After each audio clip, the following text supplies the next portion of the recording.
ஒரு சில வார்த்தைகளை படிக்கலாம்.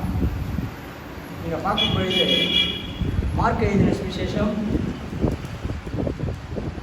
7ஆம் அதிகாரம்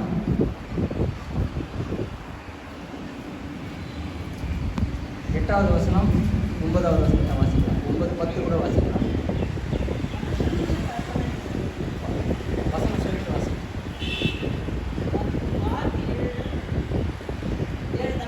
மார்க் 7.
இது ரொம்ப முக்கியமான ஒரு சத்தியம். இங்க பார்க்கும் பொழுது ரொம்ப ஒரு மனுஷனுக்கும் தேவனுக்கும் இருக்கிற ஒரு பெரிய உறவை அவர் இங்க வெளிப்படுத்துறார். எப்படி வெளிப்படுத்துறாருன்னா 8வது வசனத்தை வாசிங்க. நீங்கள் தேவனுடைய கட்டளையை தள்ளிவிட்டு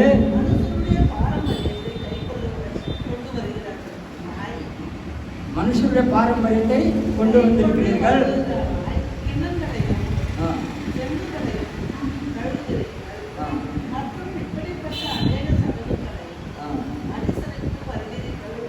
அனுசரித்து வருகிறீர்கள் என்றார். இங்க இது மனுஷரீகமான ஒரு இது காரணம் என்னன்னா, நாம ஒரு அப்பா அம்மாவுக்கு வந்திருக்கிறோம். நம்ம அந்த அப்பா அம்மா பிறந்தப்ப அந்த அம்மா அப்பா நம்மளை எப்படி வளர்க்குறாங்களோ எப்படி அப்படின்னு கவனிச்சுட்டு வரோம். அதே மாதிரி நம்ம பிள்ளைகளையும் நாம் கவனிக்கிறோம். அதே மாதிரி ஒரு குழந்தை பிறந்தோம்னா அப்பா அம்மா கிட்ட எடுத்துகிட்டு போய் ஃபஸ்ட்டு கொடுத்து என்ன சொல்கிறோம், அப்பா இது யார் மாதிரி, அம்மா இது யார் மாதிரி, ஏய் என் பேரன் ஏன் மாதிரியே இருக்கா, இல்லை இல்லை என் பேரன் ஏன் மாதிரி இருக்கா, இவங்க 2 பேரும் போட்டாங்க. நாம் இன்னும் கூட அந்த காரியம் தான் செஞ்சுன்னு இருக்கிறோம். என்ன காரியம் செய்கிறோம், நம்ம அப்பா அம்மாவுக்கு நம்ம பிள்ளைகளை எடுத்துகிட்டு போயிட்டு அவங்கக்கிட்ட காமிக்கிறோம். ஆனால் ஆவிக்குரிய வாழ்க்கை பார்க்கும் பொழுது இங்கே அது 9வது வசனத்தையே படிக்கிறது.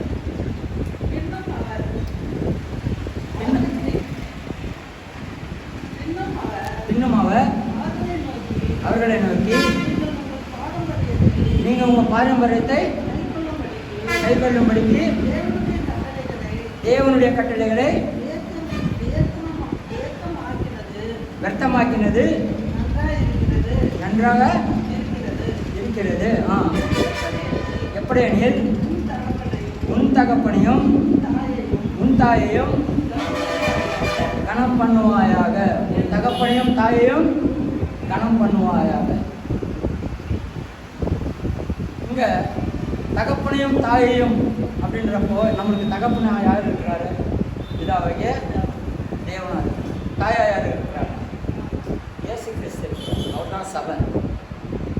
நம்ம பிள்ளைங்க பிறந்த உடனே ஒரு தண்ணி ஊற்றுறாங்க. அன்றைக்கி ஒரு 11வது நாளோ 40வது நாள் இன்னைக்கு ஒரு நாள் தண்ணி ஊற்றுறாங்கன்னு வச்சுக்கோங்க. அன்னைக்கு ஆலயத்துக்கு கொண்டு போய் பிள்ளைகளை தேவனிடத்தில் நாம் பிரதிஷ்டை பண்ணுறோமா, நல்லா சிந்திக்கணும். காரணம், நம்மளை உருவாக்குனது யாரு, தேவன். எதில் உருவாக்குனார்? மண்ணில் உருவாக்குனார். நாம் மண்ணுக்கு தான் மதிப்பு கொடுத்துன்னு வரோம். அதில் உள்ள இருக்கிற அந்த சுவாசத்தை ஊதி நம்மளுக்கு ஜீவனை தந்திருக்கிறாரு. அவர் என்ன பண்ணுறோம்? மண்ணன்னு வரும். இங்கே இயேசு கிறிஸ்து தாய் மரியாளும் தகப்பன் இயேசுவும் ஜக்கரியாவிடத்தில் கொண்டு வராங்க. என்னத்துக்கு? தேவனுக்கு இந்த மகனை பிரதிஷ்டை பண்ணணும். என்னான்னு பிரதிஷ்டை பண்ணணும்? ஆண்டவரே, எங்களை உருவாக்குறீங்க. எங்கள் அப்பா எங்கள் அம்மா நாங்கள் மீனை கேட்டால் பாம்பா கொடுத்தாங்க இல்லையே, அப்பத்தை கேட்டால் கல்லா கொடுத்தாங்க இல்லையே. அதே போல் இந்த பிள்ளையை நான் உன்னிடத்துல ஒப்பு கொடுக்குறேன். இந்த பிள்ளையை நான் என்ன பண்ணுறேன்? உன்னிடத்துல ஒப்பு கொடுக்குறேன். எங்களை எப்படி காத்து வழி நடத்தினீரோ இந்த பிள்ளையும் அப்படி காத்து வழி நடத்தி ஆசீர்வதியும் ஆண்டவரே.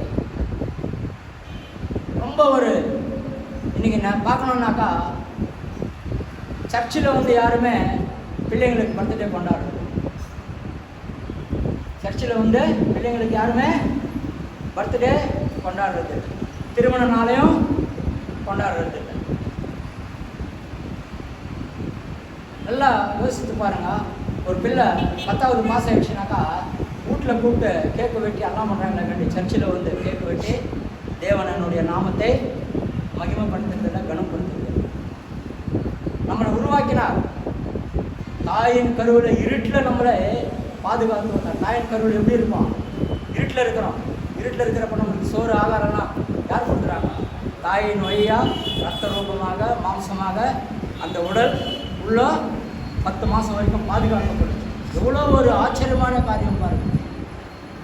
பாடினார், தாயின் கருவிலிருந்து என்னை தெரிந்து கொண்டீரே, தாயை போல ஆதரித்து அணைத்து கொண்டீரே. உங்கள் அன்பு பெரியது, உங்கள் இரக்கம் பெரியது, உங்கள் கிருபை பெரியது, உங்கள் தயவு பெரியது. தாயின் கருவிலிருந்து நம்மளை அவர் எப்படி பார்த்துன்னு வராராம்? அப்படி அன்பாக பார்த்துன்னு வராராம். வீட்டுக்காரங்க உலக காரியத்தை குறித்து சொல்லக்கூடாது, ஆனால் கூட 2 வார்த்தை சொல்ல. எங்கள் சுமனாக்க குழந்தை ஒன்று வாந்தி வரும். அவங்க அம்மா திட்டம், நீ தான் விசித்திரமாக கற்றுக்கிறாரு, எப்போ பார்த்தா ஆளும் வாந்தி எடுத்துனுக்கிறான் அப்படி. ஆனால் கூட கொஞ்சம் துண்ணு ஊட்டும். உனக்கு இல்லை, என் உள்ள வயிற்றில் இருக்கிற என் பேரனுக்கோசரம் நாங்கள் ஊட்டுறோம், இப்படியா திட்டம். அந்த அம்மாவுக்கு பாருங்க, யார் ரூபமாவது ஒரு ரூபம் வாந்தி எடுத்துனா கூட பரவாயில்ல, நீ துண்ணுடு. ஏன்னு கேளு, உள்ளே இருக்கிற பிள்ளைக்கு சக்தி வேணுமே. நிறைய ஒரு அற்புதமான காரியங்கள்லாம் ஆண்டவர் பண்ணியிருக்கிறார். இந்த பிரதிஷ்டை பண்ணுறது வந்து சாமானியமான விஷயம் இல்லை. தேவனை நல்லா தெரிஞ்சுக்கணும். தேவன் எனக்காக பெரிய காரியங்களை செய்திருக்கிறார். இன்னும் அந்த பெரிய காரியம், என்னை மண்ணிலிருந்து உருவாக்கி எனக்கு சுவாசத்தை ஊற்றி என்னை மனுஷனாக இந்த உலகத்தில் உருவாக்கி அனுப்பிச்சிருக்கிறார். அதுவே பெரிய காரியம். எனக்கு நல்ல படிப்பு தந்திருக்கிறார், எனக்கு நல்ல அப்பா அம்மாவை தந்திருக்கிறார், எனக்கு நல்ல வயதில் இள வயதில் எனக்கு ஒரு நல்ல மனைவியை கொடுத்துருக்கிறார், எனக்கு பிள்ளைகளை கொடுத்துருக்கிறார். அந்த பிள்ளைகளை பிராண பிரதிஷ்டை பண்ணணும். தேவனிடத்திலிருந்து பேர் வச்சு பிரதிஷ்டை பண்ணணும். உன் தாயை தந்தையை கனப்படுத்துறதுன்னா இதுதான். சரீரமான தாய் தந்தை கொஞ்ச நாளைக்கு இருப்பாங்க, மறைச்சிடுவாங்க. ஆனால் இவர் ஒரு வார்த்தை சொல்லியிருக்கிறார், உலக முடிவு பரியந்தம் நான் உன் கூடவே இருக்கிறேன், உன்னை கைவிட மாட்டேன், விடுவதும் இல்லை, உன்னை கைவிடுவதும் இல்லை. இஸ்ரவேலை காத்த தேவன் நம்மளையும் காப்பார். இஸ்ரவேலை காக்கிற தேவன் என்ன பண்ண மாட்டார்? தூங்க மாட்டார், உறங்க மாட்டார். உன் போக்குவரத்திலெல்லாம் உன்னை நான் பாதுகாப்பேன். இத்தனை நம்மளுக்கு வாக்குத்தத்தம் தந்த தேவனை நாம் என்ன பண்ணுறோன்னா அக்செப்டே பண்ணுறோம். காரணம், பிள்ளைகளை அப்பா இதப்பா எனக்கு நல்ல மனைவியை கொடுத்தீங்க, எனக்கு நல்ல அப்பா அம்மாவை கொடுத்தீங்க, ஒரு நல்ல மனைவியை கொடுத்தீங்க, இந்த குழந்தை பிறந்திருக்குப்பா, இதப்பா நீ பேர் வைப்பா, என்னை எப்படி ஆசீர்வதித்தியோ இந்த பிள்ளையும் அப்படி நீ ஆசீர்வதி அப்படின்னு நாம் தேவனிடத்தில் நம்ம பிள்ளைகளை ஒப்பு கொடுக்கும் போயிடுது. அந்த பிள்ளைங்க எப்படி வளருவாங்க தெரியுமா? இயேசு கிறிஸ்துவ போல வளரும். இயேசு கிறிஸ்து